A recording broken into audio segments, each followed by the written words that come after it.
world getting crazy, baby, chill. Don't medicate, just meditate. You waking up now, well, baby, you hella late. Educate, look at what's going on, let it resonate, accelerate. Find your inner hunger like you never ate. Agenda is to push the hate, separate and segregate. Don't celebrate quite yet, the storm is coming, cue for heaven's sake. Violence that they demonstrate, instigate and penetrate. The values of our country and our God is what they desecrate. My fighters ain't no featherweight, pulling out the seams of the fabric that they fabricate. They feed us lies, manipulate, intimidate through fear and force, forcing us to sit and wait till we come together, congregate, and then we liberate. Praying that you give me strength to find some love amongst the hate. Marching on these streets of blood till I see the golden gates. Troubadour and troubled soul. Welcome back to Tim and Steve Show. I am Tim Beard. I'm Steve Morris. How you doing, Steve?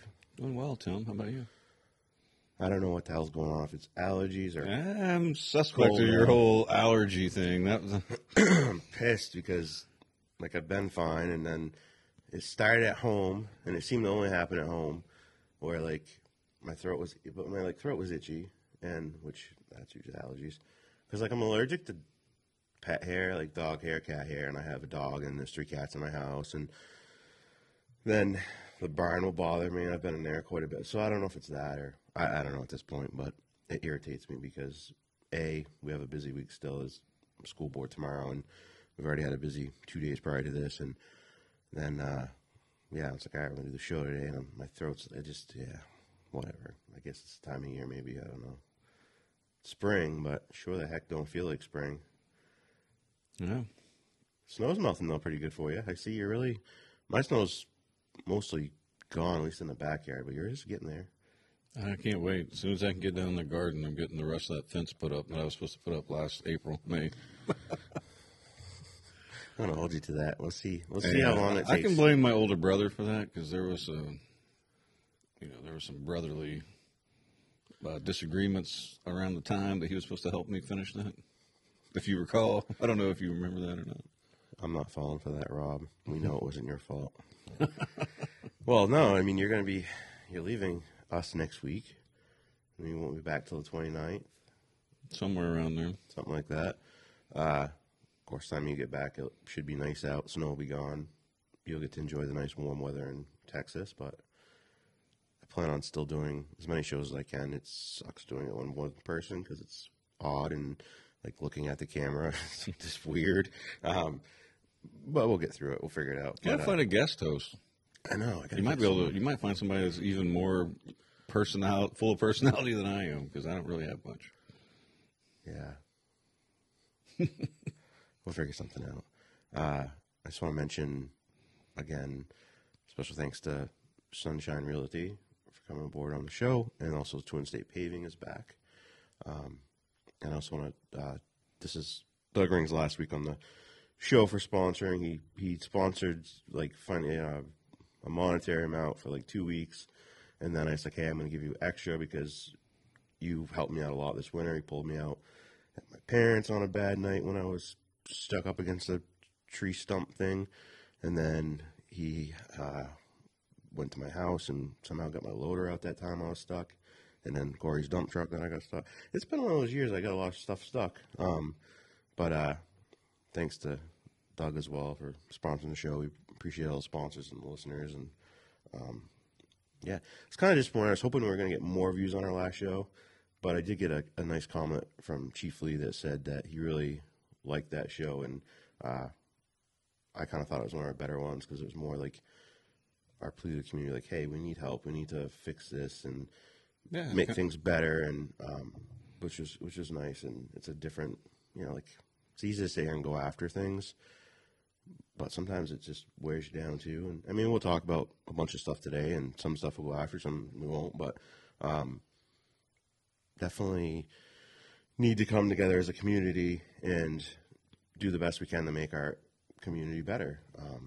And I have some plans and ideas on that, and some of it takes time. And one of my listeners, or our listeners, excuse me, came up last night to deliver it. I'm like, hey, I watched your show, and it made me really emotional. Like, I want to get involved too. And she's like, I took a notebook and I wrote some stuff down, and I was like, that's awesome, because, like, at the end of the day, that's all we're trying to do is get people to get involved, and in the capacity of how involved you are, you don't have to be involved like we are. You can, anything helps. Well, you're more involved than I am. I'm pretty busy. You stay busy. Like I pace myself. Yeah. It's kind of funny because a lot of people thought I was like positioning myself to run for select board, and I'm like, no, I got to school. I was just elected for 3 years there. Continuing on my 6 months that I did in the place of Rhonda Callum King, and there's a lot to do at the school, like a lot, and there's a lot of things that need to change, and I think we're on a great path, but we got to keep plugging away at that, and so I'm like, I don't have time for that, and I don't need more. I've been going to a bunch of them, but no. So we've got 5 people running for 2 spots. Barry and Herb have signed up to run again, and then you have Doug Ring, Bert Spalding Sr., and Jeff North running, and the vote is the first Tuesday in May. I believe it's the first Tuesday in May. Yeah, they mentioned it last night. I thought they said May 9th. Okay, so that'd be a second Tuesday in May. Yeah, we'll get the date, and of course, when we get closer, we'll have it, and it'll be voting all day. Yeah, I don't want to go to jail for giving the wrong date. No, this isn't a joke. No, you know what I'm talking about. I do. You can't text your vote in. It's funny. Democrats can do that, but yeah, it is interesting, isn't it? I digress. Yeah, clown world. Just so you know, we still live in a clown world. Yep, nothing's changed. You can get there. to clown world. It's such a slippery slope. We can do our introductions talking about how great Newport is, and it was good to see everybody last night, and still end up on clown world. Yep. Anyway, I'm sorry. I always see I derail you. It's all right. Sometimes you keep me on the tracks, though. I try. Because sometimes I go, but So I've been talking about this with people like for a week now, maybe longer. Last night I talked to a lot of people. Tomorrow the 6th, there's a school board meeting at 5 o'clock in the Thompson room. And like one of the big topics we're talking about is the elementary and the middle school behavior, which has been a huge issue. It's been an issue for a long time, but we're at a place where, okay, it's time to tackle it, and enough's enough. And it's insane. Like, the things I have to bring forward tomorrow night it's crazy. Like, well, no, it goes to what we're talking about, which is a sense of community. Yeah. Social media, the COVID lockdowns, and their over-the-top policies, in my opinion, really did a number on everybody, from children all the way up to us. Yeah, I mean, I used to go out every day and pick up a couple things at Shaw's and everything. Now I go out maybe once a week. Yeah, you just don't want to deal with it. You just don't want to. I think I overheard a conversation, and I hate to. But I don't use Amazon. Now, granted, we have an Amazon account, blah, blah, blah, but I try to shop local when I can. Of using Amazon. Not for, everything, though. Some people use it for everything. And I got to give... I need toothpaste. Yes. They don't sell tooth powder on Amazon now. So... They got 100 different types of tooth powder. Well, I have to give you credit because we bought a new monitor, or I bought a new monitor from Amazon.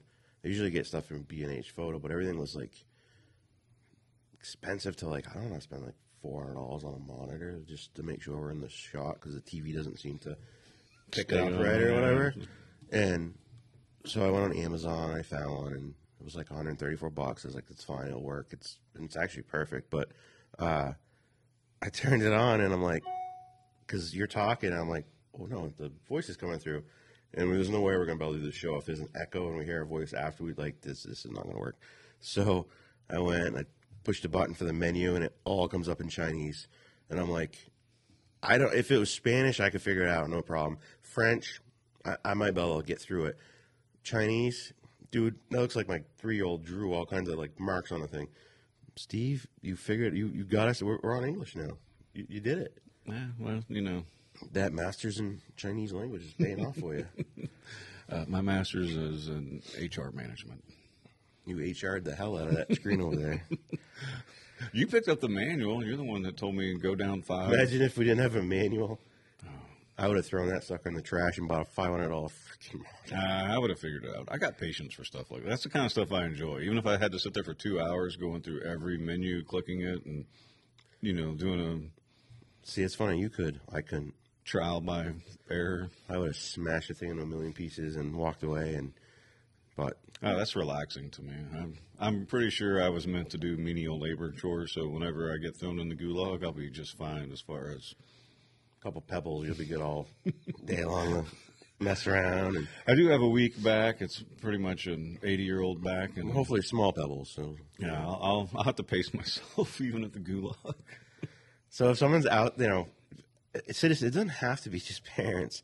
Just because it's a board meeting, it's about the school, doesn't mean just regular residents that don't have kids in school anymore can't show up, because your voice still matters. It's still your tax You might dollars. have good ideas that maybe weren't listened to before. Or we might be like, hey, let's do this. And you're like, yeah, we tried that 10 years ago, and that failed horribly. Right. Any of these things. So please, we need And it keeps us on our toes, because we're not, I will admit, we're not education experts, obviously, right? Like, we didn't go to school to study how to educate the minds of our youth.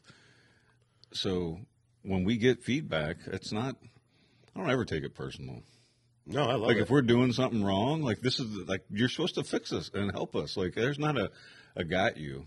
Right. It's oh, crap, I didn't realize that. Let's fix it. Yeah. Honestly, one of the best things that happened was when Jeff showed up at that last meeting and said a bunch of stuff. Because ever since then, we're like, all right, well, we're going to really look into this. Yeah. We're going to make damn sure that everything's done how it's supposed to be.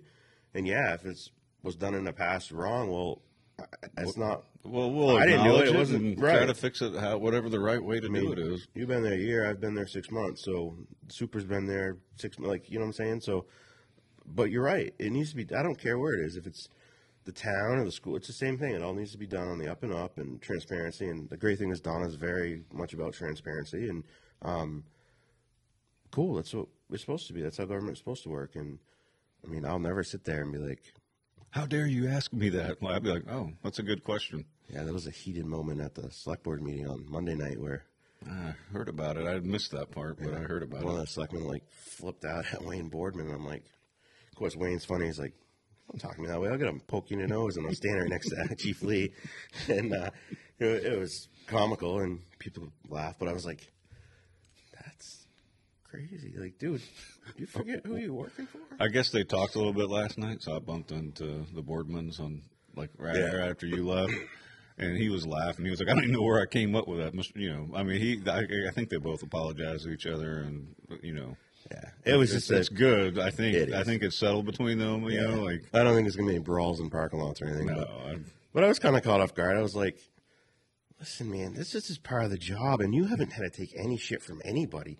Like, that board, the whole time you've been on there has been a breeze walk, except for the last 6 months, and that was all mostly the Stevens thing. And then when you guys did the sidewalk line stripping thing, it became a heated thing, because, well, hello, you're screwing people's lives again. But I mean, I gotta say, one thing about Hunter is he's never, besides the picture I posted him on his phone all the time at meetings, but if you talk to him, he's nothing but professional. I've never had a conversation with him that wasn't professional.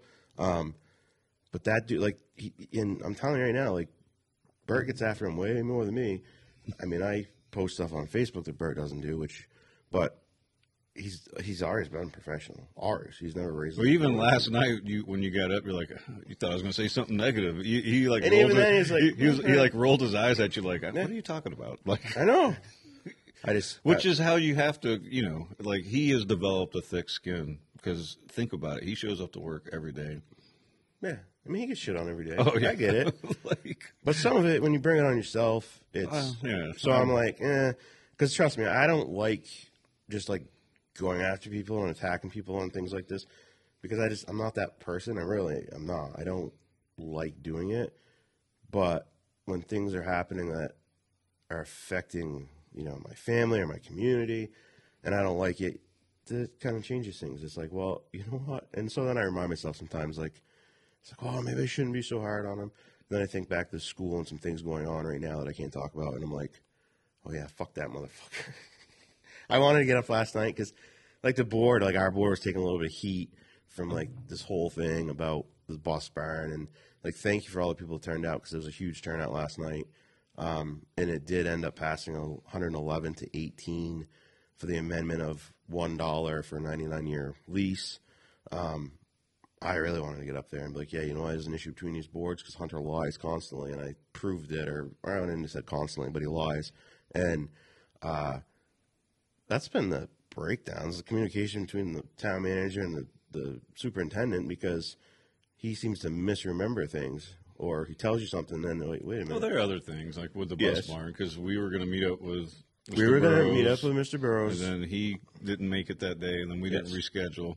But then, like 4 days after that is when we had our October retreat, and that's where we got briefed, and so the whole board found out.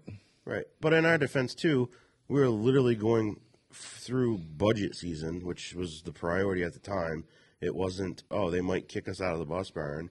It was like, hey, the conditions here are like ridiculous, and upgrades need to be done here. And like, and then Mr. Scott last night, Dr. Scott, like home run. He like, you couldn't get up there, and like, he knew all legal stuff. Like, hell, if we gotta go to court, just take him. Like, you don't need a lawyer. Like that dude. Well, you know, it was interesting because we had, I guess there were a couple of people that stood up and told us that we were ridiculous on the school board side, but then most of the others that stood up, that's why I didn't really speak. I had, by the time everybody was done, you know, because I was expecting maybe some more people because of the whole amendment, and then we were going to vote, you know what I mean? And so the way that Ms. Irwin explained it, I thought there would be one more round, but I guess everybody was kind of talked out, so I didn't have to speak. But by the time everybody was done, I had maybe like 1 or 2 points, but those were like nuclear, like let's get down to the real truth of the whole matter. Yeah. And it wasn't our decision to stop paying rent, which that decision wasn't even, like, that's not even. Well, no, that whole thing, by the way, came about because whenever we said, hey, let's look at making improvements with that rent money, because let's send a letter saying we're going to withhold the rent. So I have a different understanding of it. Like, my whole thing is, if we're as a team, by the way, like, oh yeah, hey, that $6,000, it was helping us with the electric bill, but we just signed up for the savings, and so yeah, put those improvements in because it's going to make everything better for us, because eventually if we do move out, or, you know, God forbid, a tornado comes through and tears that building down. You know, there's all kind of, life can happen. Yeah. But I don't know. I just like I kept my mouth shut because there was one comment that was just typical me. Like, I get pissed off easy sometimes about like stupid things I hear that I think are stupid. But one guy stood up. He's like, "Well, I don't think nothing should happen until because it's in your budget this year for the $5,600, and that should be coming back to the taxpayers before whatever." And I'm like, I pulled money out of my pocket. Of course, he'd already sat down. And I wanted to walk over and be like, here's $5. It'd really probably be only about $1 you're going to get back in your tax money. But if this makes you feel better, here's your $1. It'd be like a well, yeah, maybe $1, 80 cents, 90 cents, something like that. I'm like, are you freaking kidding me, dude? Look at whatever. But it was funny too because I was talking to one of the school guys, and they said, he's like, yeah, we got the plan of the layout of what they want. We set it up, and they said that 100 chairs. So like, screw that. He says, I put out everything I had, which is 240 chairs. Good thing he did, because the place was pretty much packed. And he's like, yeah, if we put 100 chairs out and people are standing, they're going to leave. They're not going to wait around, which makes me think maybe that was the plan. And I bet they probably average. Well, you got to think about it. It's a weeknight. It starts at 6 p.m. Yeah. But so maybe in the past they've only done that. But when you have 7,000 residents, 3,500 registered voters, I really thought more people would show up about the sewage thing, which obviously took an hour and a half or so to get through. It took a while to get through the. Thought I had them lying too. Man, I was like, I got you bastards. Because I have a DES paper that says that our capacity is 0.7 gallons per million gallons per day. And then I found another paper after that said 1.3, which is good because I didn't want to prove anyone lying, because if they're lying, then the whole thing. The concern was it costs so much, and that paper, because I saw it, I was like, oh, yeah, it does say 0.7. And so then they're doubling our capacity. It's like, well, can we cut the cost by a quarter or a half if we do what our capacity is now. But right. Yeah. So whenever you got clarification on that, I'd put that to bed. So, but it comes with communication, and then like the more people that show up, the more questions that get asked, and then you don't have people. And I get it. Like the well thing to me is a no-brainer because, I mean, once again, all these grants we got, it's like $500,000 and change to do this $3.5 million job. Like that's a no-brainer. Like that's simple. Sewer treatment plant. That's a tough one because that's $10 million, and that is all on just the users. And I talked to Barry Collin a little bit after it, and I said, you know, I get what they're talking about. I really do because it is a municipal thing which does benefit the whole town. However, if me and you need to redo our septic systems right now, and it's $25,000, there's no one giving us any money. So and that was one point Todd made that I agree 100% with was. The little 85-year-old lady that needs a new septic system that, you know, who knows how long she'll be around, maybe another 5 years, 10 years, maybe. She's going to have to spend that money that she probably doesn't have on a system. The town's not going to chip in. It doesn't work that way. So I get it too. And I did like Paul Brown's thing where I was like, hey, this is what we do. We pass it. No payments are made until 2026. Yeah, that was the best answer I've heard in a month of. And then maybe a next year's cycle of meetings for town meeting, we do put that on the warrant article as okay. Would we like to change this to help pay for this, or I don't know, maybe some other grants come. I don't know, but it would be nice to have it done and fixed and just not have to worry about it. But I also understand that. People need to eat, and you're driving everyone out of town, and I gotta say, like, you can't blame the selectmen or the town manager for the sewer issue. You can't because they didn't create this issue. They didn't this has got nothing to do with them. They're stuck at the same thing we are. I would be curious if someone could have done it cheaper per se. However, there's probably not many companies that do these freaking big systems. Once you get into the system as a provider of a certain type of thing, yes, and you get a good thing. Mm-hmm. Good review, and I found it interesting though. He said like a majority of the expense is the concrete tanks, and I'm like, 1,500-gallon tanks, like $1,800. So I'm like trying to do math in my head. I'm like, I don't know, whatever. And once again, it's a specialty thing. And when it's specialty, that equals money, and you make way more money. Like I put a septic system in, it's $25,000. Okay, and I look at my expenses and whatever, and they're about the same everywhere. No matter where you do the system, the profit line, the expense line, it's all roughly the same. If you're further from a pit or something, then or it can cost a little more to get material there. But these septic things there's not many companies that do them. There's not many engineering firms that design them. Because I'm sure there's a shit ton of qualifications, certificates, liability. Like there's so much stuff. That's why it goes through the roof. And I would expect, because $3.5 million drill a well, I'm like, that's ridiculous. But I bet you, look, the actual drilling of that well is probably not much. It's all the people's pockets. You had a line for permits and all this other crap they make you do. Like bureaucrats have just totally. That's probably also the equipment, right? Because it's going to pump out 400,000 gallons a minute? I mean, if that well's got that much water, you shouldn't need much of a pump to. I don't know. I don't know. But $3.5 million seems like a lot. You're not a fluid dynamics engineer or whatever. No. I don't know what the right term is. I mean, I know what a well like a pump costs for your well, but yeah, who knows? Maybe the pump's. I don't know, but it just seems high. But let's face it, whether it's high or not, it's going to be more high next year and the year after, and everything's just going to keep going up until it all crashes and burns, and Yeah. So Monday night, I went to the meeting, and I'm going to say this because I talked to people and they agreed with me, and I was like, oh, well, 3 people agree with me, and then I asked Bert the same question, and I'm like, yeah. It's like, doesn't have anything to do with the school board? Nothing to do with school board. I was making sure because you threw out you talked to Bert. I don't want. No.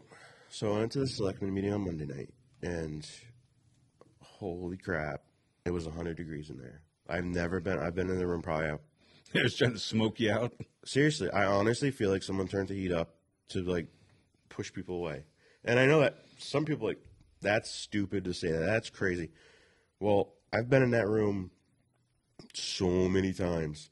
And in the summer, like we'd have these. I feel like one time we were there, they opened a window up because it was kind of hot last year.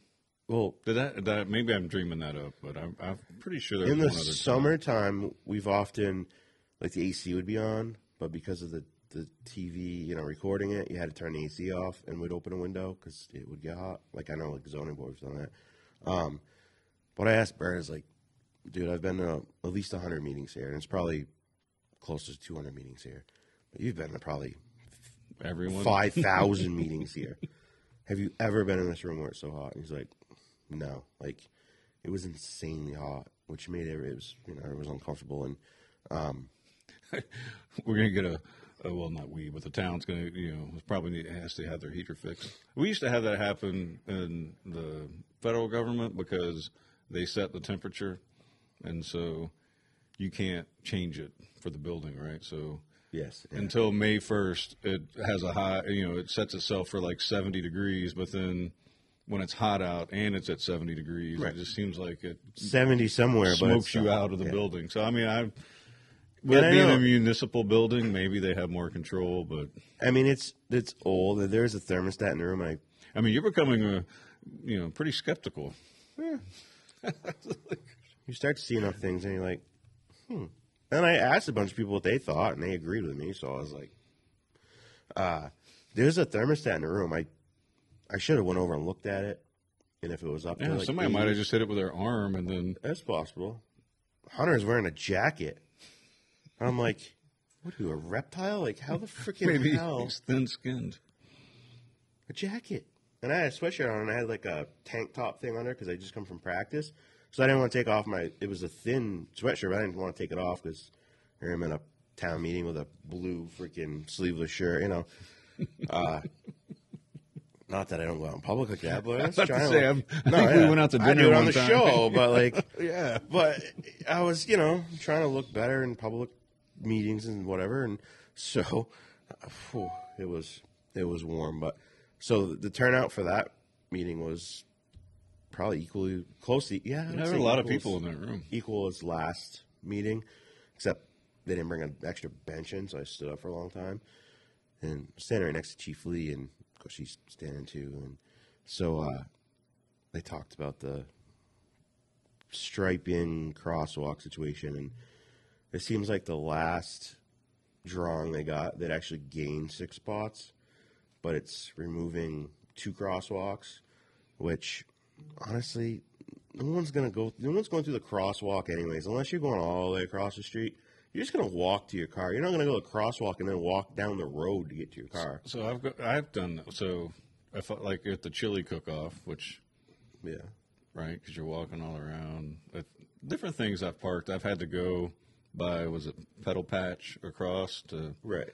So that one I've used, and I've walked a little bit of extra distance just to try to be safe. If depending on the traffic flow, time of day. So I had said, so Jeff North had talked about, he come up with something too. He looked at, like he did. He spent a lot of research looking at all this stuff, and I just stood up because I was just irritated because I'm like, you realize none of this whole conversation, this meeting that took at least an hour and a half, last meeting that took 2 hours or whatever, all could have been avoided had you just told the state, listen, we can't lose that many spots. If you can come back with a plan where we don't lose any, yes, please stripe it for us and do whatever. But if not, we can't do this. It's all the simplest freaking conversation in the world. But they try to just push it off as safety. And yes, safety was mentioned. And I said it wasn't about safety, which overall, from the conversation, safety wasn't the primary concern that was mentioned. It was they would do this and we wouldn't have to do it. That's where it was at. So, yes, because I know, like, Mr. Teller did say something about safety. And he said, like, I'm all about safety. The first meeting where they voted on it, yes, Donna, the interim superintendent, was there, and she actually had was pro safety because of, height of the cars, children walking, whatever, which, like people pointed out, so far, knock on wood, we haven't had anything. Right, and I get it, too. And then, like, one gentleman says, like, listen, you're in the vehicle. You're responsible as a driver, okay? You take the responsibility when you get in the seat of the vehicle. You also take the responsibility as a person crossing a road or whatever. So, and I feel like that's probably what's most frustrating, because in today's society, we've just totally given up freedom for safety. Exactly. There's no personal responsibility anymore for anything. It's just, it's the driver's fault because I walked out and I shouldn't have. Now, yes, that's not always the case. Pedestrians the SUV hit a parade full of grandmas and children. Wasn't the driver, it was the SUV. Yeah. In that case, because... But I'm saying, going back to personal responsibility. Right. You read about that in the news. It doesn't blame the driver. It makes it seem as if the car ran them over. Yeah, well, it wasn't a white male our age that hated the government or whatever. Love the government. So, I get the safety thing, but there's no way that our town that's from the 1800s can possibly... 1700s. Well, yeah, but the buildings are there. Oh. That's what I meant. Okay. There's no way that we can conform to today's specs that are all over the country, which is some acronym or whatever. That's what I kind of wanted to, I just wanted to tell everybody last night, not from a school board member perspective, but,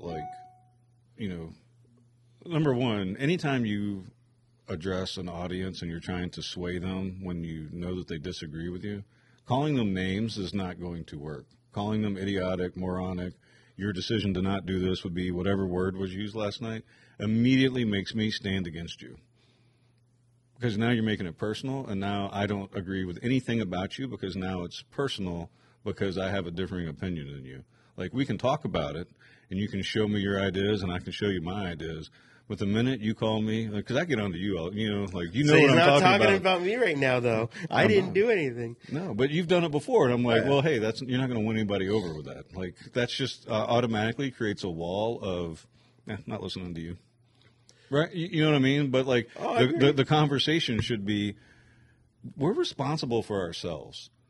Who here in town can go and test this water? I mean, we got trains dumping chemicals all throughout the Ohio River system. Purely accidental. But purely accidental. You know what I'm saying?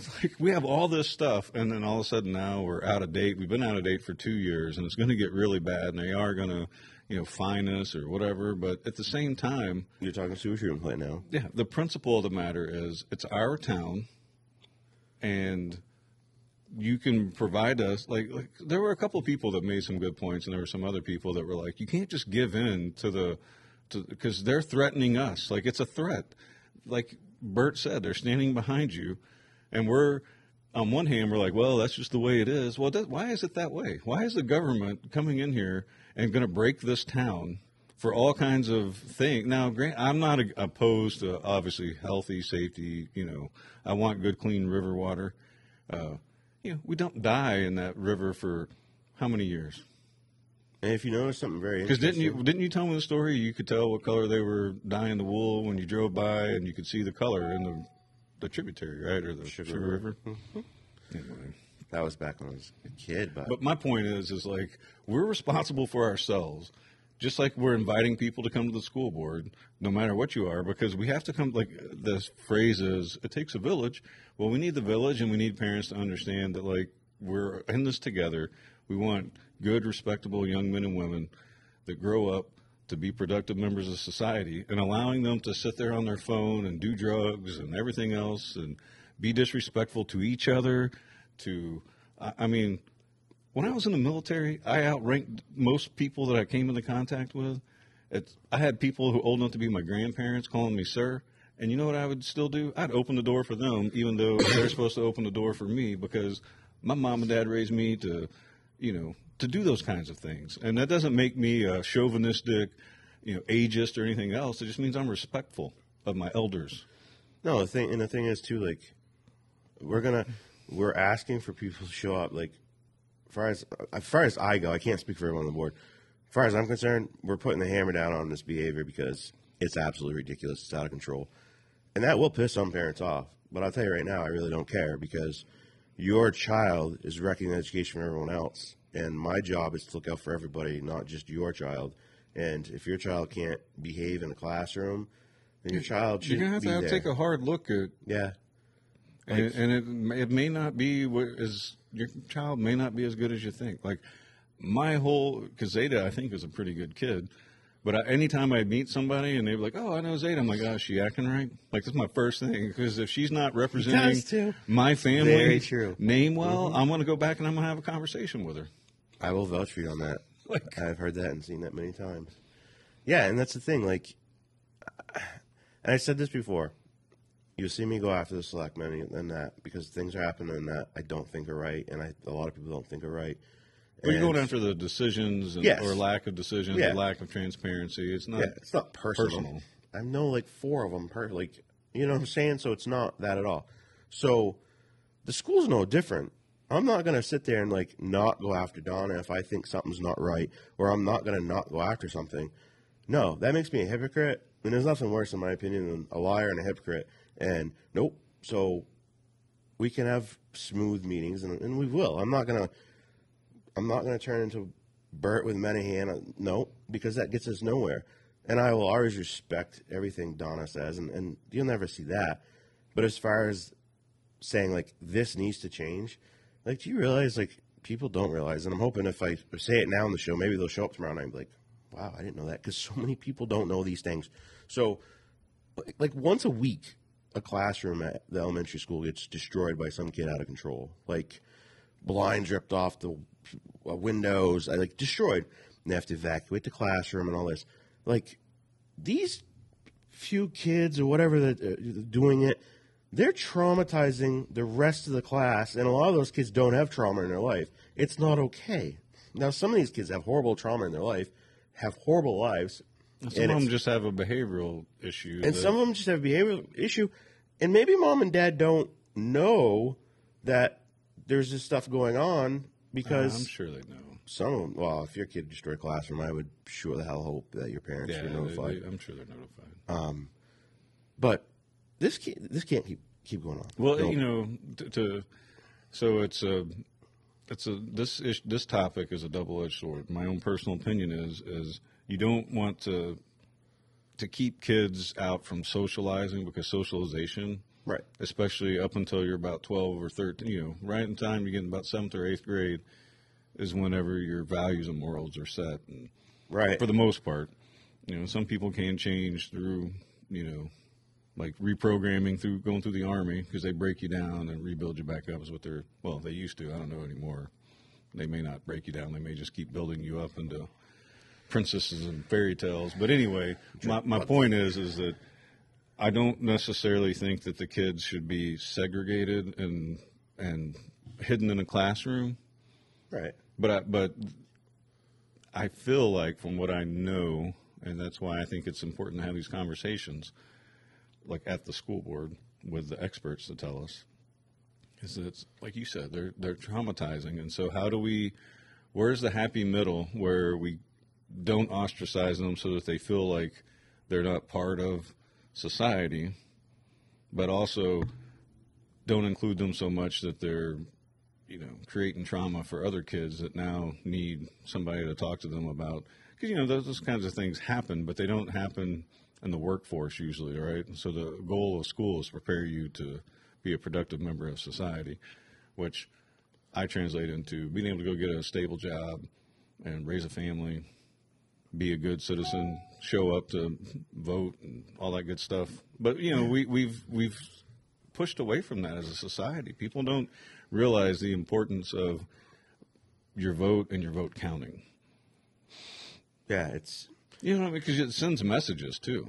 Like, you know, if you're 50-50, then on some issues, then you may say, well, it may not just be the way that I feel. Let's see how many people show up, because it's 50-50. And if more people from one side show up than the other, I mean, how I think that would be crazy to not take into account what they're saying just because you disagree with them. Right. It's just, we need to have tough conversations, and we haven't had any tough conversations in a long time. And it sucks to have tough conversations, because makes people feel bad, makes you feel like, oh, it's so bad, whatever. But if you don't have that conversation, it can never get better. So this is one conversation, the behavior at all the schools. It needs to change. This is one of the big reasons we're losing teachers and we're losing parents, because they're like, how will this? Stories I hear, I'm like, holy cow, I think a prison would be more organized and But you know, most people who get into this profession do it because they want to be a positive change and, you know, be responsible for helping young kids grow up to be successful. And what's always got me in, you know, like somewhere a teacher got to know them and they were like, you know what, maybe I can be that teacher for somebody. Like, you know, there's a bug that gets you that. Yeah, of course. You want to make change. And, you know, and I used to get mad because the teacher would be doing parent stuff, right? They'd be like, that's the role of a parent. This is the role of a parent. Now it pissed me off because I'm like, you're stepping over your line where you shouldn't be. And then I had to back up because when I got more involved with it, I'm like, oh, the problem is this teacher and these teachers are now doing so much of the parent's job because the parent's not doing their job for select kids. Yeah, it's not. It's not town wide. It's not. No, it's everywhere. It's not just a Newport thing. It's a bigger issue. But so this is going to be a tough conversation, and this is like I said to a bunch of people yesterday. Like, as far as I'm concerned, the hammer's getting dropped. No more. We have until the end of the school year to get our act together so that we can go into next year and really get positive outcome. And I said to Donna, when I talked to her on Friday about something else, I was like, what the hell just happened here? And she saved the day. So, listen, let's be Newport. Newport can set the example. So, yeah, maybe we can't pay the most money. Maybe your benefits aren't as great as maybe Lebanon or whatever. But if we set the example that, yeah, you come teach in Newport, Newport doesn't put up with bad behavior. And I don't have to worry about that. And I can just be a teacher again like they used to be.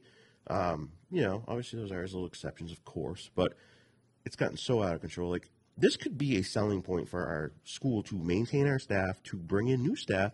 Because they're like, hey, you know what, say what you want about Newport. I'm going to Newport because they don't put up with bad behavior. And I can just teach. And she seemed to agree with me. Like, you know, we can't keep doing this. People talking about the turnover this year is going to be huge. Like, we can't keep having that happen. We can't, you know, and I'm sure that it's not just money. The behavior thing is going to be a big part of it. So I'm hoping if we hit this now, maybe some of these teachers will be like, hey, the school board, they've got our back. We're going to deal with this behavior. And I want to stay another year and see how it goes. And I want to do what I was paid to do, which is teach, not babysit. Because it seems like a lot of it's babysitting. And last week, get a letter from Shannon Martin. You know, bathroom's been vandalized again. Like I showed you the picture that Emilio sent me. Oh, no, another bathroom, like loosening sinks up, loosening up the partitions on the stalls.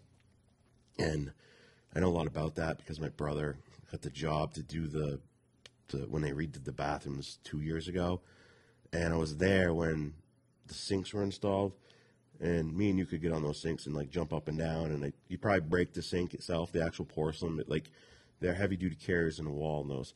So for someone to loosen them up and do like these, like, what the hell are you doing? Yeah, like why do kids think that that's funny, or what's going? Like, there's something obviously going on over their life. Like, they're looking for attention. Of course. Whether they think it's like some of them are doing it because they think they're funny or whatever, but some of this stuff's serious. Like, they need to understand that, you know, jokes that cost money and damage things are not funny. Yeah. Because somebody has to pay for it. Kind of like somebody said, you know, y'all keep talking about grants last night. Like, that money's coming from somewhere, from those of us that are working. So it may not be coming through property taxes, but that's my whole point is comment. Like, yeah, that was a beautiful comment. Yeah, that was actually my old next door neighbor, and she's still teaching. And yeah, like, the grant money isn't free. Like, it doesn't just come out of thin air. We paid it one way or another. Yeah. No, yes, it's not as painful for Newport if we get $100 million in grants because maybe 1,000 came out of Newport or something. You know what I'm saying? But this isn't free, and that's like one of the things I think me and you say all the time at meetings or in discussions with people through the school. It's like, you know, use grant money. That's not free, though, right? You realize that it's not just this piggy bank we have over here that, like, that's still something. And so I don't like seeing. Well, it's like a system they have set up, right? So on one hand, you have the gun, like Bert did his analogy last night, where the gun's to the back of your head. And it's like, yeah, you don't have to do it, but you're going to do it. Right? So you have that aspect, and then you have the aspect that you just talked about, where it's all, you know, so they hold a gun to your head, and then, you know, the next decision, next thing you know, you need $100 million, and it's like, there's 6,000 of us. Like, we're a small town. And then they own you. Yeah, they own you because now, like, you got to pay interest back to the government on a loan. I will say, though, 1.5% wasn't too bad, but so yesterday I got this new tattoo, and so that's why we didn't do a show yesterday. It was all me. But it takes like 3 months to get into this guy. But he's like, yeah, I got a 8-something credit score, which, you know, it's like, dang, that's good. So I just bought, because he had a Bronco, similar to your brother's, but I think your brother's is like a little more fancy, but the same size or whatever. Not one of the little weak ones? No. We talked about that, like... like the Jeep Compass, like yes, exactly. Might be a reliable car. There was a car. Jeep Compass right in front of us. I'm like, that's what they look like, that thing right there. And he's like, yeah, I went to the because that's what I thought when my brother said he got a Bronco. I'd only seen like the little compasses basically, and I'm like, yeah. Was it pink too, buddy? And then when I saw it, I was like, wow, you know, it's jacked up. Yeah, it's nice, and like the one he has is nice, and it's got the top that can come off. Is it the red one that we saw at the shooting range? No, it's not that nice. I mean, it's nice. You remember which one I'm talking about? Oh, I remember. That one was nice. I know exactly what that one is. That one's really nice. But, so, he has an incredible credit score. So that he could go to any dealership and get anything he wants. As long as he has income to back it up. You know, if he's making $100 a week, he's not going to. But, because I remember working at a dealership. Anyone come in with an 800 credit score, anything they want, because no problem. So he's like, yeah, and I traded my truck, and I own my truck outright, and it was like $12 grand left over, and he's like, I just wanted to like give him cash for it because I don't want, you know, but they're like, you can, or I don't know, whatever. So I convinced him just to do the loan thing, right? So cheap loan, I mean, dirt cheap per month, 48 months, whatever. But he's like, I got an 8.5% rate, and I'm like, 8.5%, dude. Your credit score is good enough. It should be 0% or like 1%. And he's like, yeah, well, they said what's happening is the Fed is tacking 4 points on every score no matter what because they're trying to combat inflation by no one buys nothing, which, so if no one buys anything, like, I just don't see how that's going to fix inflation. That's just going to make things worse because now, inventory. Instead of selling 100 million of this item for $1, I only sell 50 million. Now I have to charge you, you know, $2 or $3 or whatever. Like, but I couldn't believe when he told me 8.5%. I'm like, dude, my credit sucks. And the best credit score I ever got was like 8.9. And I knew it was an error. Someone made a mistake, but I was like, I ain't saying nothing. Dude, your credit score should be nothing. A couple of years ago, dude, they would have paid you to buy the freaking vehicle. Like, well, you know, Nikki had a lemon, and so the lemon had a 1.5% interest rate on it when she got that a couple of years ago, whatever. And then with the whole, you know, half lemon law, I'm a little suspect of this whole. She got scammed. She did get scammed. So that saga's not over with yet. So I'll kind of keep it vague. But you know, we lost money because then we traded that in, whatever, get a new car. So then you need a new loan, and the interest rate wasn't quite 8.5%, but it wasn't 1.5%. It's. Must have been before the Fed stepped in and added 4 points because it's still like at 3%. It's a pretty good loan, 3.4%, which, and good. Right now time is pretty good. So, but it's costing me more money. Like that's why I say they ripped us off with the whole half lemon law. Like, yeah, it should have been a lemon law. Like I didn't want to be involved, and so I kind of blamed partially myself for. You might, if you're a smart man, you'll just take the blame for it. It's my fault for not going down there. But I didn't want to be, you know what I mean? Like I can't stand that because I know, because I'd rather them just meet me in the middle because I haven't worked. Nikki worked at a car lot, so we kind of know how much wiggle room they have, and then they didn't even bump this car down, even though like they're not gonna be able to sell it. You know what I mean? Like no, for a while they were selling them, and then they jacked up the prices. So the prices are jacked up. So now people are like, I'm not getting an 8% loan for this. You know, I'm not paying $80,000 for a, you know, generic junk car that's going to last me 4 years maybe. Yeah. Because there are $80,000 cars now, and it's like, why would you pay that much for that brand and that car? Yeah. It's to the point where... I mean, we're getting scammed all the way around. Like, we're getting... something's going to break. Because meanwhile, the U.S. dollar is getting dropped around the world as the currency. Big issue. Big issue. China, Saudi Arabia, Russia, and then one other one have joined, and that was there's a lot more than that now. Yeah.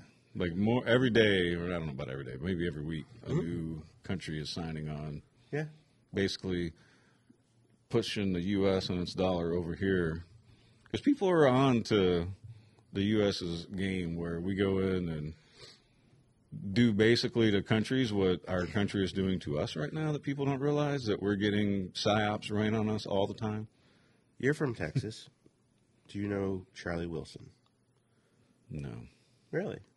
So, well, my bad.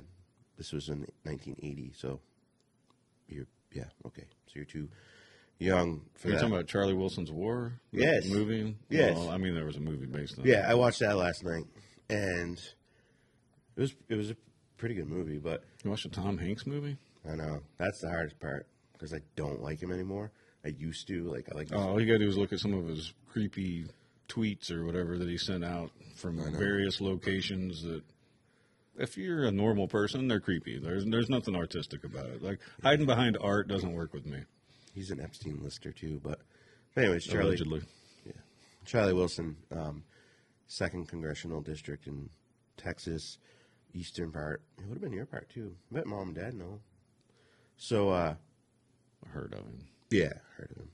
And so he was like on some committee or whatever, but he's the one that when Afghanistan was being invaded by Russia in the 80s, he's the one call it Charlie's War, because he basically single-handedly got the money or the weapons to them, and then he took the budget for the CIA, which was like $5 million for COVID ops, and the time he was done in 1989, I think when that ended, was $1 billion. Which, and it was kind of like, and then the fatal flaw in the whole thing, and it kind of shows at the end of the movie, and then doesn't talk anymore about it, which probably is why Afghanistan's the way it is today, was then he went back and said, I need $1 million, which is nothing compared to the $1 billion they're spending a year, to build a school. And they're like, we're not doing that. Why? We don't need to do that. It's like, because most of these people coming back are like 14 years old, because a lot of the older men were killed in the war and whatever. We need to educate them, but then also like they don't know the United States helped them out because they did it through back channels through Pakistan and whatever, and they're like, no, we're not doing that. So it's like, oh, so like we F up more stuff than we ever help. No, well that's why like the more you know, the more you should be.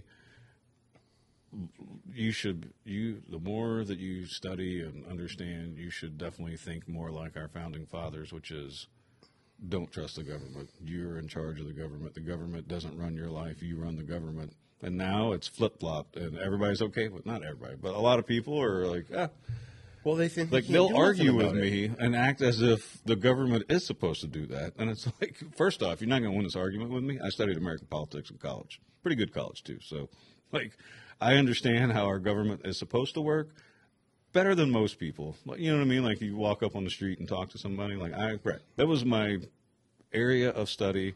I studied it from, beginning to current, the way that each military branch reacts and follows orders and receives orders from Congress. So you're not going to win the debate with me. Our country has flip-flopped on the expectations that we're in charge, not the government. And the government totally owns us right now and could send a text and get us deleted off of here.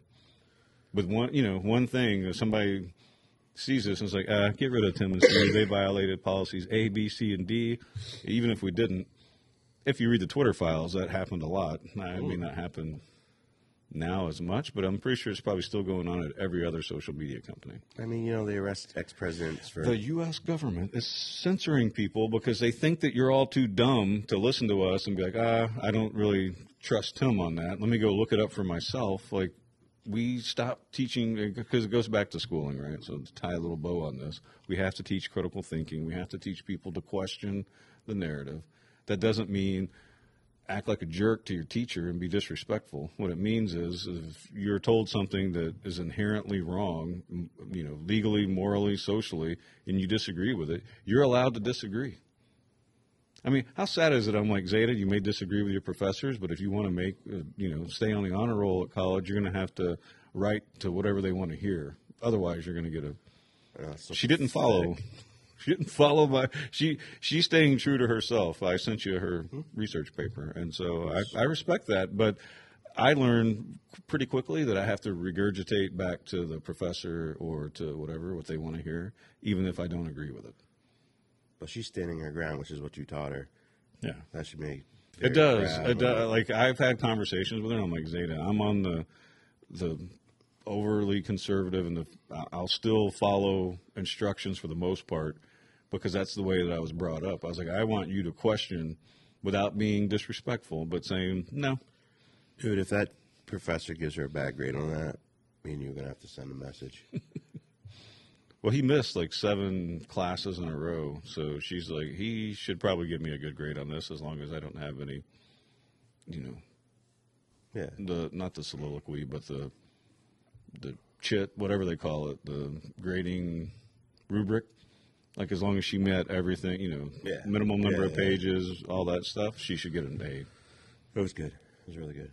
I had a hard time getting through it. That's how well it was written. Like, it was like stirring you because when I was reading it, because she talked about 4 or 5 different things. 2 of them, well, it's 4, but it's 5, but 2 of them kind of on the same thing with the Common Core and then with the COVID policies, how it affected education, and then the others were governors dumbing down. Yeah, the dumbing down of America, and I thought making it so you can graduate basically as long as you don't get arrested and suspended the last week of school, whether you've met the requirements or not. So yeah, they have changed the requirements, and we have people who haven't earned a degree.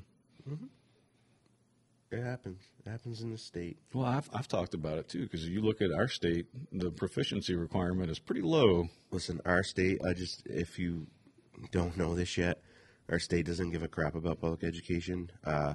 And you can see this by the fact that they refuse to fund it, even though they're supposed to, even though, supposedly they meet the burden of the law. So $4,600 is enough to educate your child for a year. That's funny. But they've just given charter schools, I think, another like $2,000. So like they're at like 6,400 or something, and these are just ballpark numbers. I don't have the exact ones in front of me, but they're just putting more money in charter schools. And so that just proves they don't care about public education. And think about it. If you can wreck public education in New Hampshire, you won't have to fund it. So if we don't want to fund it and we don't want to do anything different. Your cynicism scale today is, I like where you're going. I don't know. Yeah, I mean, part of me sometimes is like they're not making decisions that are making things better. You ask anyone. Sometimes, most of them. You ask any of your neighbors, if you have a neighbor that didn't grow up here, has gone through an education system, public education system, in another state, you ask them, and they'll tell you exactly the same thing if you look at everything that's happening. So my friend grew up in New York and went to school there, and she's like, oh, my God, school there versus here is just insanely different. Now, for me, I would never live in New York because it's a little cesspool of, they tell you what to do. They tell you how high to jump. I mean, they try to tax you even after you leave there. They're still trying to get your taxes 6 months later. Which is why their school's probably decent, if in fact it is decent, and obviously I'm taking our word for this, because they tax you like crazy. But she's like, New Hampshire doesn't care about education. I'm like, well, clearly. I mean, me and you care about it. Our teachers care about it. Our communities care about it. But on the state level, the funding, no. And it's crazy the amount of money being thrown into New Hampshire, which in probably a lot of states, like federal money. But it's like, oh, this is for housing and this is for this. And I'm like, you have all this freaking money just sitting there. You can actually fix things. I'm not going to, though. We're going to. And my concern with the whole housing thing is you've got all this money. You have $100 million, I believe it was, for this housing thing. And they're saying, like, we need 20,000 houses more in New Hampshire, which you'd have to, like, obviously spread those around. If you put 20,000 in Manchester, it's not going to do you any good. But I am afraid that what's going to happen, like, and I feel like it's going to happen in Newport, is you're pushing, and suddenly it's all going to happen because the results aren't there yet. And then you're going to be like, oh, shit, we probably should have, like, stopped 2 housing units ago. Now we've got more serious problems because now we have, you know, another 100 kids or something like that we have to deal with in the school, and where are we going to fit them and all that. Like, yeah, a couple kids, no problem. But, and I agree, housing is definitely an issue. But when you have a 42 or 43 unit approved that's already broke ground, and you have a 70 that's been approved that supposedly going to be going forward, and then there was another like 50 unit was approved. We approved another one up like this. We've approved all these things. Well, if they all of a sudden happened, we're going to be in serious issues. If you bring 200 more housing units into Newport overnight, like, that's my concern. It's not, if you do it slow, no big deal. Okay? 42 units today, yep. A couple years, and then we'll know where we're at.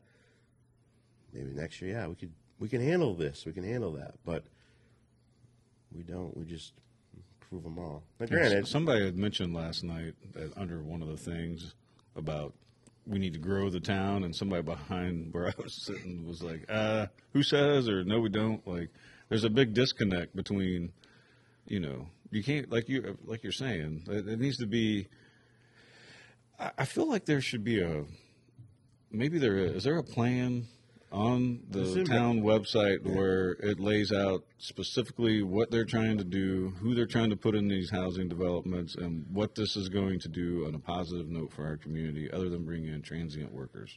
There's a master plan.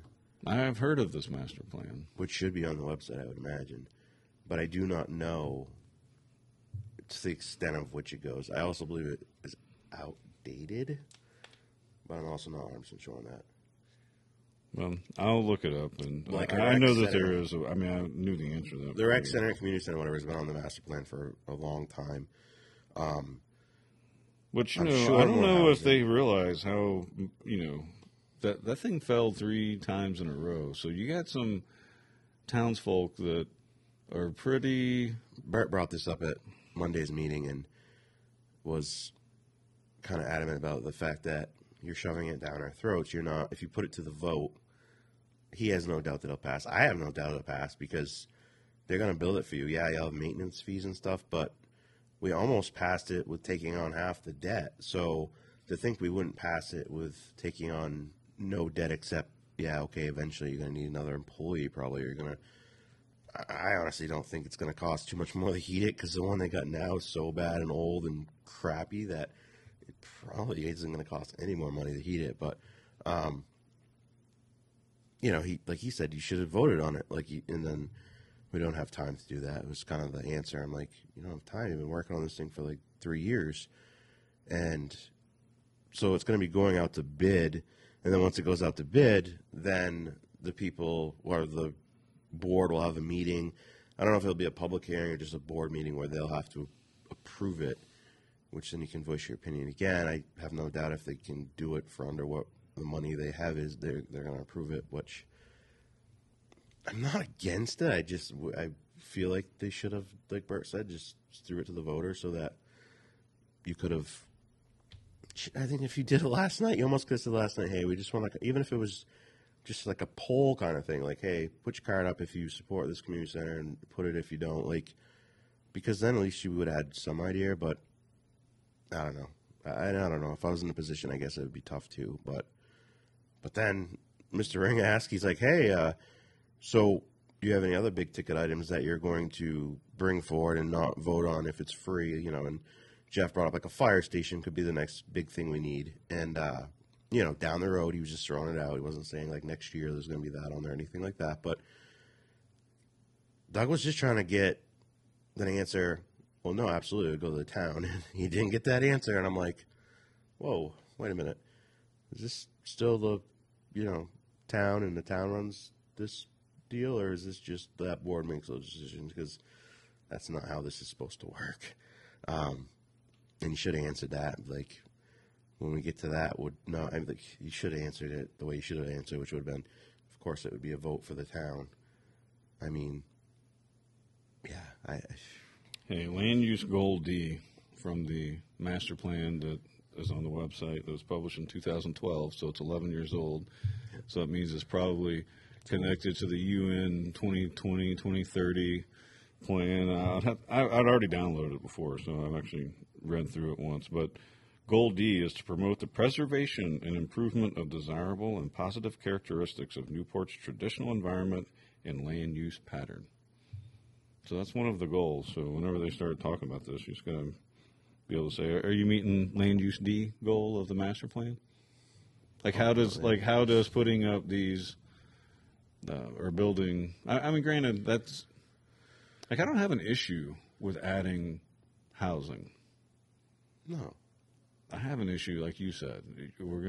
All the stuff, like you said, is going to finish all almost together in a similar timeline. And then those people are going to want to get whoever, right? They got to start making money. So they're going to start putting whoever applies, for the most part, into those buildings. The thing about if that, for instance, that mill building, okay, say it was senior housing, okay, so there's no children, I would be on that in a second, like, yep, do it, because that is a huge tax revenue that will come in that, yes, maybe we need to hire another EMT or something because other people use that services. But when you're looking at roughly $20,000 a kid to send them to school, and if 10, 20, 30 kids pop into there, it's going to affect the school drastically. Especially if you have bunches in the same grade. Right. 10 new kindergartners. That's a serious issue, or any grade probably. Yeah. And I do acknowledge, I think we did this on the show at one point. Yeah, that's why because you did acknowledge that last week that the 20,000. Jeff pointed out that it is, but it isn't. Like, yes, because you got to put it in proper context. Yes, because in reality, as one kid comes to school, it doesn't mean the budget goes up 20,000, or if one kid drops out, it doesn't mean the budget drops 20,000. So it's difficult in a way to do it that way. But basically, the way we look at it is, okay, if our budget's $20 million, you divide it by the amount of kids, which it works out to about $20,000 a kid. So when we think about these projects, mentally we think that. And it is true, though. 10 kids might only add $10,000 of expense to us. We don't know because it depends. Like you said, oh, this is a weird situation, but there's 15 first graders. Okay, now we need a whole new class. I need a whole new teacher. And now that's going to cost more than $20,000 a kid. So I wonder if the other two, because you mentioned a total of 3 projects going on. Wow. Approved, there's a bunch of them. I wonder if each of those gets a $10,000 payout if it's just the Sunapee Street. Are you sure? I'm pretty sure. I think Spring Street missed it because Spring Street was being developed too soon. And they actually went to the same company trying to develop the one at the airport, or by the airport, that 92 or whatever unit senior housing. They came to ask for like the $500,000 grant thing that was part of that $100 million from the state. And I don't know what the outcome of that was, but they, I think, were before they were before this happened. And this mill building's not, because we also approved one up by the old Tiffy Stanley's place, which Southwest Community Services owns that, which they're supposed to make that their bus depot thing or whatever. And then they're going to build, might have been 30 units, I don't remember, next to that. And some people said it's not going to happen because they just don't have the money to do it. But then the same mill building, the same owner owns property on Cross Street, like across from it. If you're standing like in the parking lot of that mill building, I think that was like 30 or 40 units or 50 units or whatever that was approved. No, nothing's gone on the planning board or anything that I'm aware of for that. And last I know we saw that it was for sale of the land, which is sometimes what these people do is, yeah, look, it's approved for this. So then it's an opportunity for them to sell it, make a couple bucks, walk away from it kind of thing. But Spring Street, they've broke ground. Like, they've got excavators there. They've cleaned the land up. So I have no doubt it's going to go forward. Sunapee Street mill building, I don't know, they were supposed to be at the zoning board meeting last meeting, and they weren't there. So, and I know these things are very finicky, and it's a balancing scale. I'm sure it's pretty stressful for the project manager to figure it out because you're dealing with all these other people's money. So if one thing falls through, it all falls through. But I don't know. Last I knew what's going through, but things can change, obviously. But I found it very bizarre, though. Did you watch the meeting on Monday night? I tried. We're talking about the I don't know sidewalks on Sunapee Street. I didn't see Some that part. grant or something. I just thought it very odd that, you want new sidewalks on Sunapee Street that goes to the mill building, doesn't go any further, I don't believe, or it's right in that area.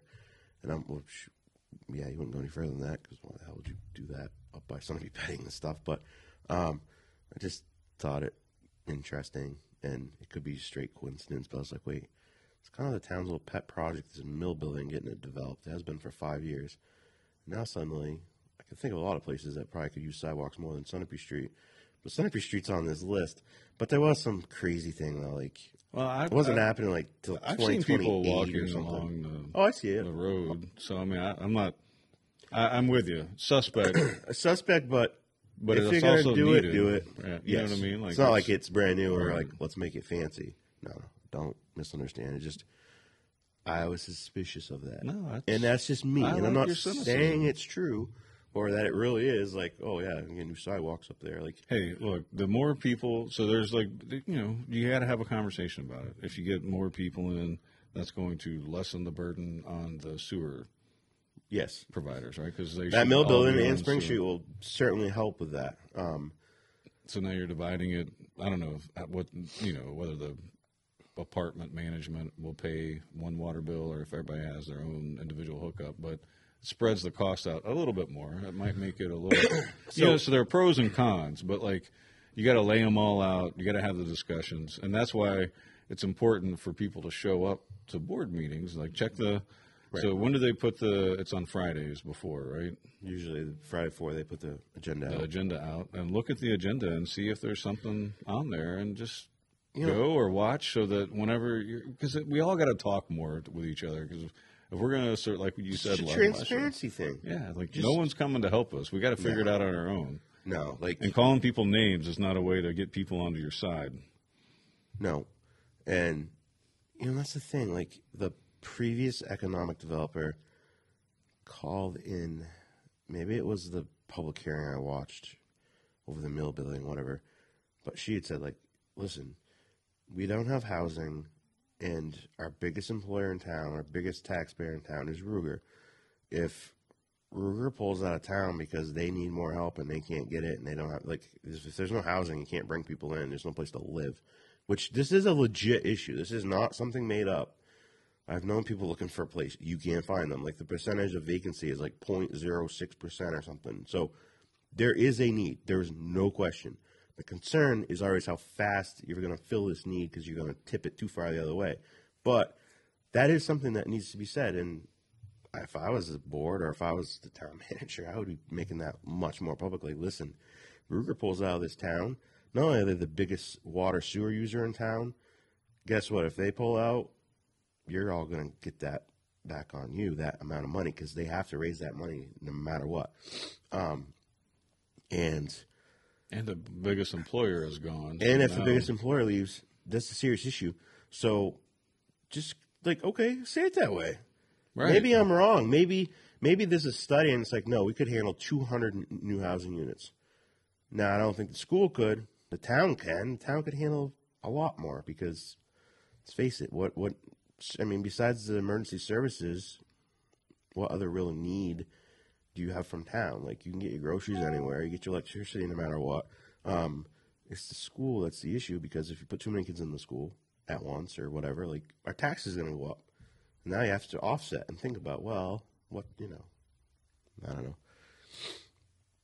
All right, so let's recap. Let's talk about these last few things. And so tomorrow, 5 o'clock, school board meeting at the Lou Thompson room.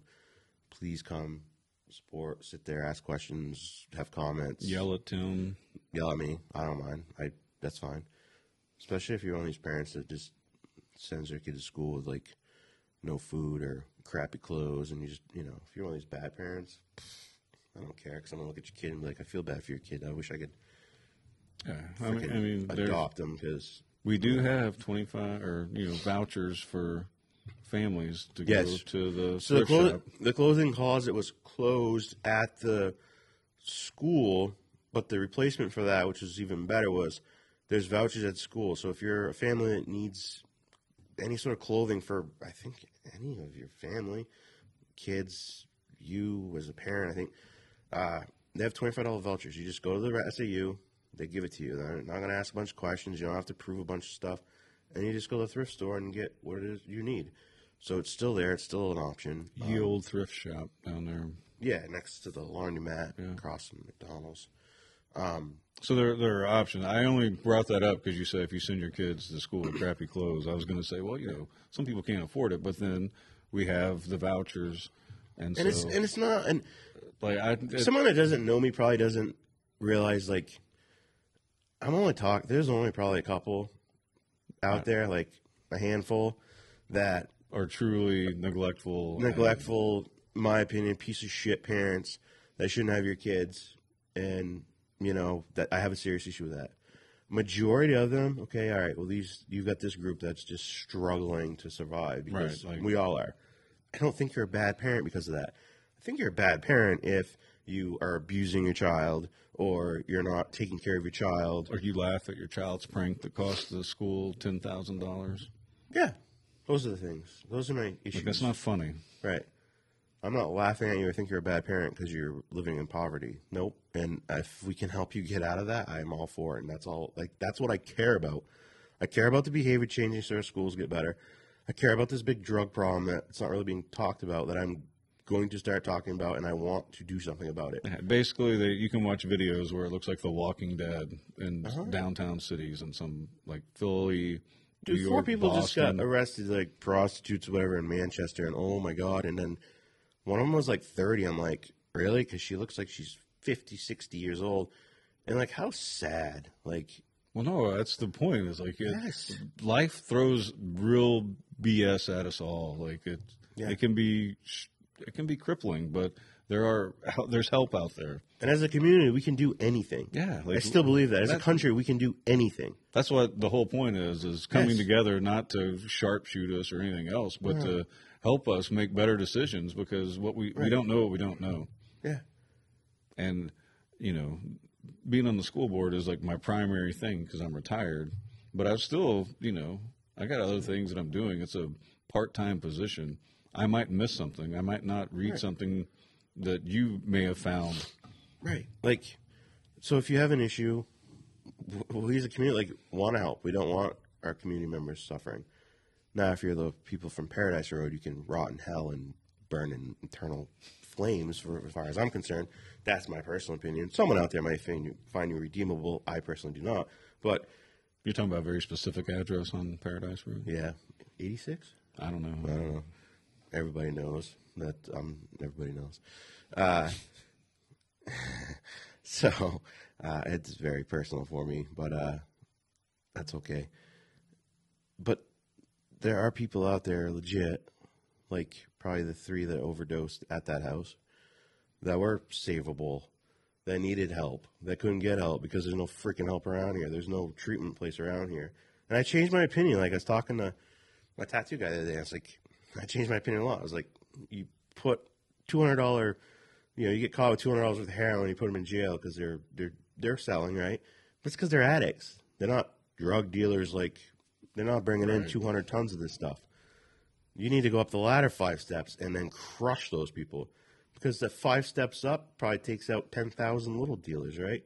And obviously that's what they try to do. But then I kind of changed my plan. Like, you're just wasting our money putting them in jail, because then we have to pay for them in jail. You'll pay for the lawyers, all this stuff.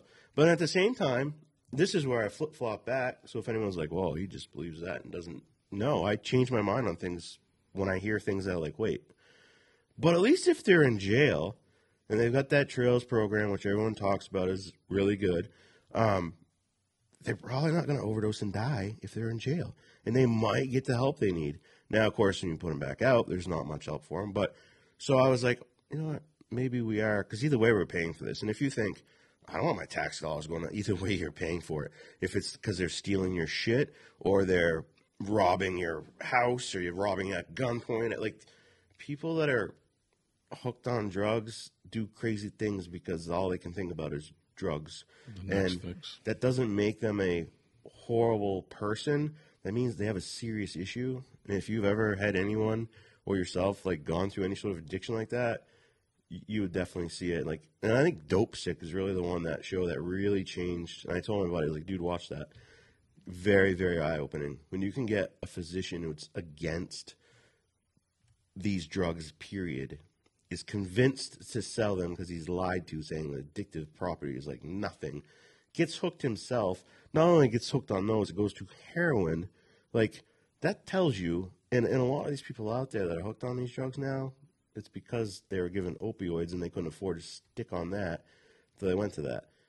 And there's some people that are just, I don't care what the drug is, give it to me, I want to escape. Oh, okay. But, so, we can just call them druggies, we can call them the low people of society, blah, blah, blah, but you know what?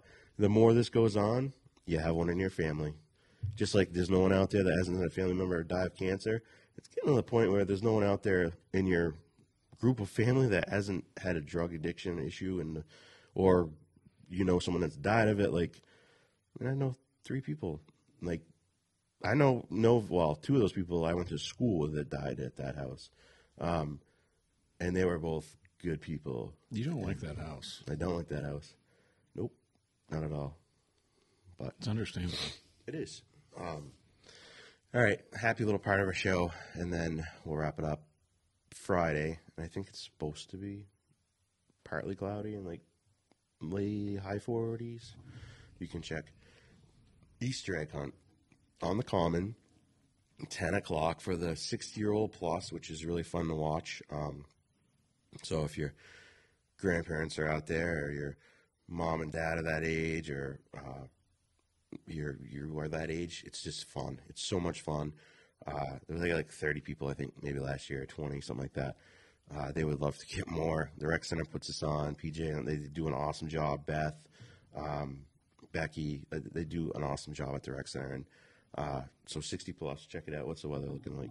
48 degrees on Friday. 48 degrees. Partly cloudy. Don't take our word for it. That's the weather, and they're horrible at their job, so God only knows what it will really do. But and then 11 o'clock is the preschool egg hunt, for the little kids. And if you've never watched that, that is a lot of fun. That's like the most fun, just watching little kids going around picking eggs up. And it's just so happy, not a care in the world other than finding a freaking egg. Back when life was easy and simple, and I think we've kind of forgotten about that thing. Like, we need more of that in our lives. Little kids picking up eggs and getting along and not having issues, and elderly people out there picking up eggs. Is like, that's cool. That we need more of that. And I think we're gonna do more of that in our community. We're going to. We can keep pushing for that. We just got to get through some rough stuff to get to that point. Because if we don't handle the bad stuff, you're still going to have it there. It's still going to be there. It's just going to look, it's got nice shiny frosting on it now with the sprinkles. You're doing a little frosting and sprinkles. Yeah. I've heard that analogy like 9 times. Who said that? Berticus. Huh. All right. Spaldingicus. You could have said some other people. I would have been like, all right, I need to change that. The Peep Show, the Peep Diorama contest, deadline is tomorrow. So if we're going to do that, we're going to have to do that tomorrow. I do have a box. I saved it just for us. We need Peeps, popsicle sticks, that kind of stuff. We really should do it. But that's going on from the 8th to the 22nd of this month. But you have to get it in by tomorrow if you're going to do it. If not, you can go to the Library Center and see it, but you won't be able to participate. And then at the same time, from now until the end of May, they're doing the black and white exhibit, which is a variety of artwork connected in the gallery in black, white, gray, and that's at the Library Center as well. And I don't believe there's any charge for this, and if there was, it would be small. And then the Wildlife Free Day, New Hampshire, or whatever, on the 15th, which is they have live animals on hand activities and different things at the Fishing Game headquarters in Concord. That's 10 to 3. And most importantly, we should call it, I don't know, not Natty Ice, Twisted Tea Can Pickup Day. On the 30th of April, 9 a.m., you meet at the Common. Last year, I know, and I think in the past, and I imagine this year's same, like, first X amount of people to get there, like, get free shirts. And you basically just pick a road. Like, we picked this road last year. I assume we'd probably do the same thing this year.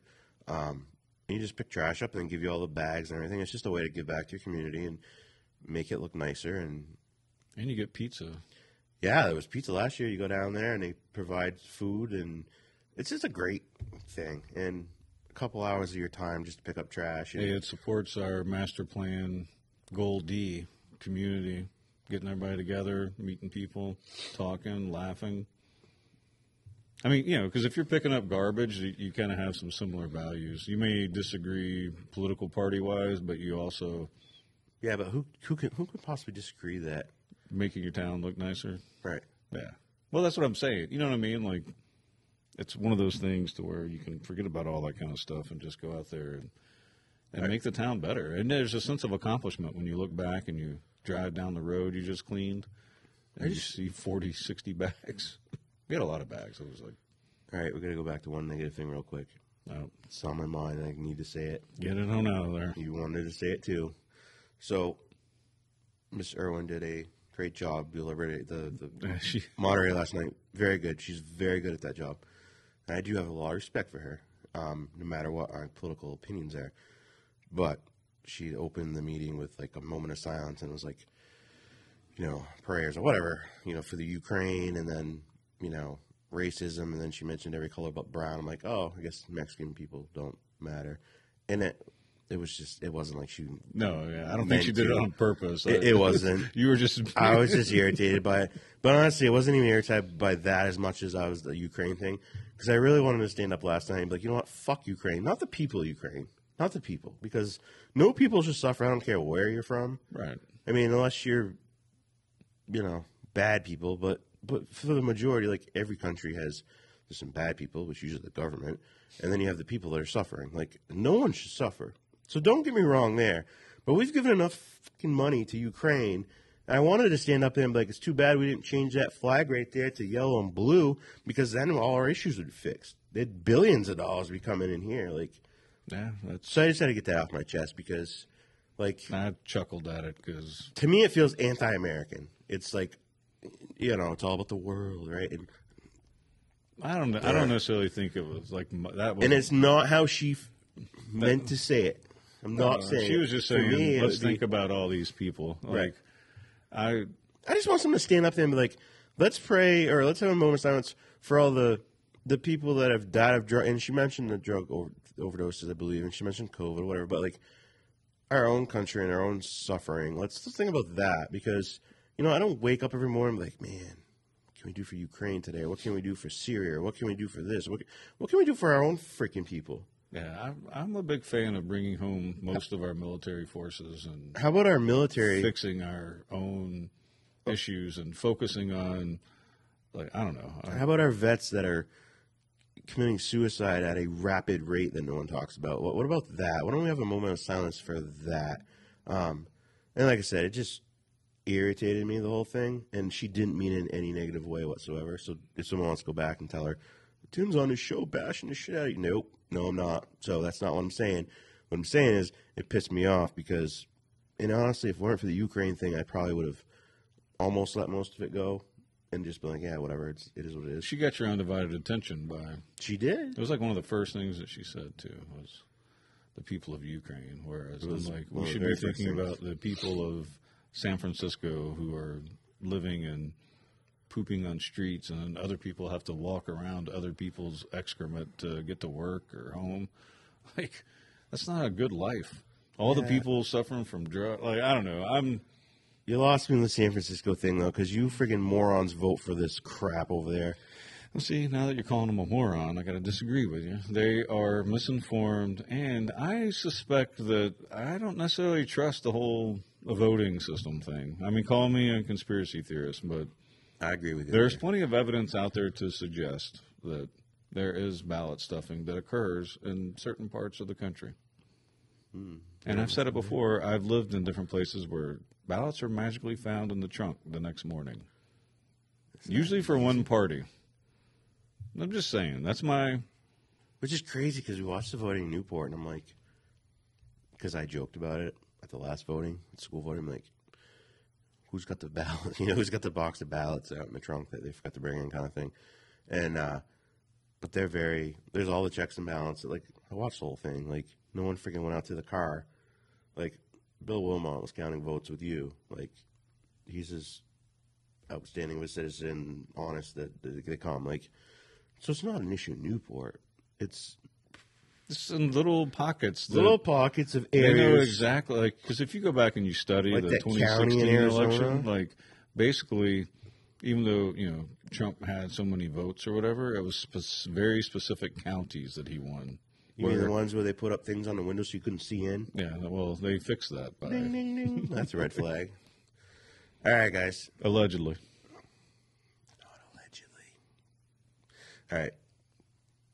You've got everything off your chest? For today. Tomorrow's a new day.